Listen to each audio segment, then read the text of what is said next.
Imagina você ligar para o seu pai hoje e dizer que acabou a grana, que errou em tudo, que decepcionou todo mundo, e ouvir ele do outro lado chorando de alegria por você ter ligado. Isso aconteceu há 2000 anos, e a história que eu vou te contar hoje é provavelmente a mais poderosa que existe em toda a Bíblia. Essa história foi contada por Jesus há mais de 2000 anos. Ela está no Evangelho de Lucas, capítulo 15. E olha, mesmo que você não seja religioso, mesmo que a Bíblia não seja o seu livro, eu preciso que você ouça até o final. Porque ela não é só sobre fé. Ela é sobre pai e filho, sobre arrependimento e perdão, sobre o tipo de amor que a gente às vezes acha que não existe mais no mundo. E o que me impressiona é o seguinte: há 2000 anos, Jesus poderia ter escolhido qualquer exemplo para explicar o amor de Deus. Ele escolheu essa história. Isso já diz muito.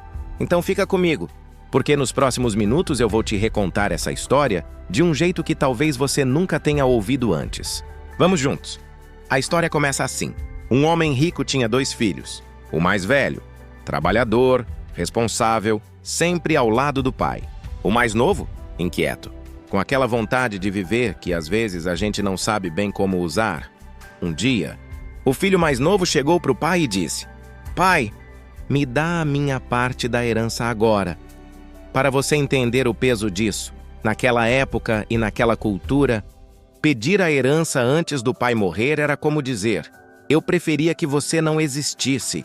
Era uma das maiores ofensas que um filho poderia fazer. Uma humilhação pública. Mas o pai dividiu os bens, sem discussão, sem castigo, sem rancor. E o filho pegou tudo e foi embora. O jovem foi para longe, para uma terra distante, e lá ele gastou tudo. Festas, amigos falsos, prazer fácil. A vida que parecia incrível por fora. Mas chegou uma hora em que o dinheiro acabou. E com o dinheiro, sumiram os amigos. Sumiu a diversão. Sumiu tudo, e aí veio a fome. Uma crise na região. Sem comida, sem dinheiro, sem ninguém. O jeito que ele encontrou foi trabalhar na fazenda de um estranho, cuidando de porcos. Para um judeu, porco era o animal mais impuro que existia. Chegar ao ponto de cuidar de porcos era o fundo do poço total. E o pior, ele estava tão faminto que desejava comer o que os porcos comiam. Ninguém dava nada a ele. E foi exatamente aí, no ponto mais baixo da vida dele, que aconteceu algo fundamental. A Bíblia usa 2 palavras simples. Caiu em si. Ele parou, respirou e pensou: os empregados do meu pai têm pão de sobra. E eu aqui, morrendo de fome? Vou me levantar. Vou voltar para o meu pai e vou dizer: Pai, pequei contra o céu e contra ti. Não mereço mais ser chamado teu filho. Me trata como um dos teus empregados. E ele se levantou e começou a caminhar de volta para casa. Imagina essa caminhada. Cada passo com o peso do que fez. Cada passo com medo de como seria a recepção. Se o pai fecharia a porta. Se o irmão jogaria tudo na cara. Se seria expulso de vez.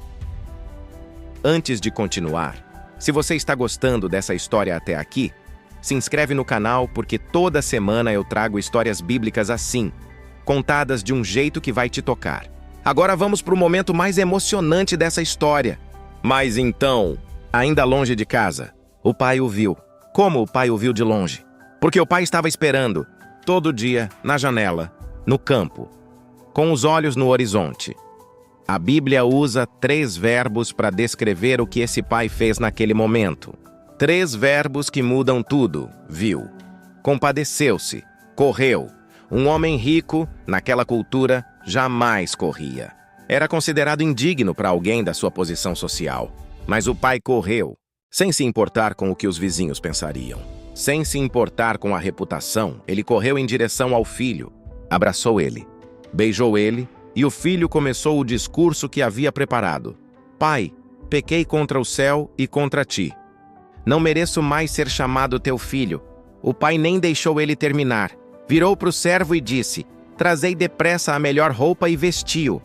Ponde um anel no seu dedo e sandálias nos pés. Trazei o novilho cevado e matai-o. Vamos festejar, porque este meu filho estava morto e reviveu. Estava perdido e foi achado.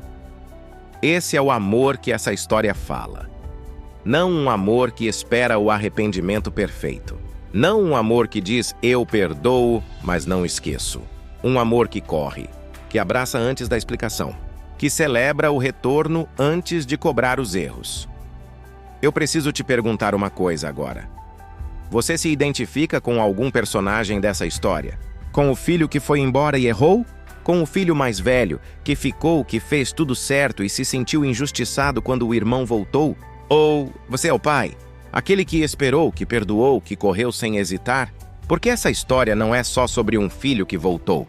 É sobre um pai que nunca parou de esperar. E se você está num momento difícil hoje, se sente que errou demais para ser perdoado, que já foi longe demais para voltar, essa história tem uma mensagem específica para você. O pai está na janela, te esperando, com os olhos no horizonte. Se essa história te tocou de alguma forma, me conta nos comentários. Qual personagem você mais se identificou? Você é o filho, o pai ou o irmão mais velho? Quero muito ler isso. Se você quer continuar nessa jornada, histórias que existem há milênios e que ainda fazem sentido hoje, se inscreve no canal e ativa o sininho. Toda semana tem uma história nova esperando por você. Até o próximo vídeo.